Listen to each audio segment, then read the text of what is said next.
Oh, I mean, well, that's a way to start it off. I mean, you're currently nominated for an Emmy. Talk to me about that. How does that feel? It feels great. It's for a show called The Very British Scandal with Claire Foy and Paul Bettany. I love the show. I never thought I'd be nominated, so it was really nice to get nominated. Yeah. And tell me about your involvement on this particular series. How did that all come to be?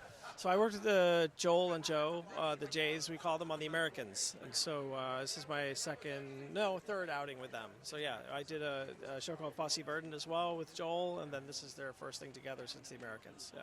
And do you feel the pressure because you've won an Emmy and now you've been nominated for another Emmy? Do you feel that pressure to try and match what you've done, or do you not really think about it? No, I just think about making the Jays happy and like helping them develop a really, really wonderful show. We have a great collaboration. They're amazing collaborators, and they're always writing and thinking on many different levels. So yeah, I just try and plug into that and help.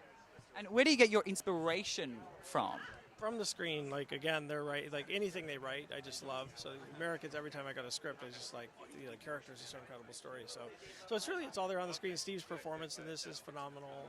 So yeah, it's all there. So you do all the music once it's been filmed. You don't do it before. No, yeah. I mean, sometimes you do little bits and pieces, but no. I once they lock picture or get close, that's where I come in and start working, and then it's really just subtly supporting and staying out of the way. You know, you don't want to hit anyone over the head with this because there's a lot of intensity on screen already. So yeah. And does it kind of come to you? Is it kind of like, does it come to you, or do you have to like, or do you feel it straight? Like, do you get excited when you're like, oh my god, you're seeing a certain scene and you're like that? Yeah, does that happen? Yeah, that happens too. Yeah.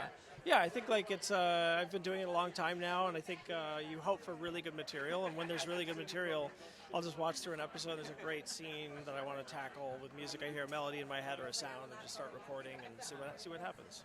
And what do you think the difference is between you, who gets to do this full time and gets nominated for Emmys, and someone that it's a ruthless industry that's struggling to get started, that's been at it a long time? What do you think the difference is between someone that gets to do it and? I mean, there's so many. Someone recently said there's like a list of like 30 or 40 things to be a success in this business, and talent is sometimes in the back 10, the lower 10. You know, so I mean, it's not. So there are so many things that come into play. But for younger composers, I started out with knowing no one in this town, and you just sort of find your way, keep writing music whenever you can, and hopefully your vision attracts someone interesting who's going to tell a good story. And I think what's really interesting is obviously, with all the streaming networks and things like that, there are now more opportunities for everyone in the creative industry to really, hopefully, succeed and get working and get paid. Yeah, there's that, and it's more inclusive too. So more different kinds of people are getting more opportunities than they ever have, and there's more content than ever, and better content than ever. It's definitely a golden age of television, as you probably know. So yeah, that's all super exciting to be a part of. And what do you think has been the biggest change in the TV industry from when you first started to now?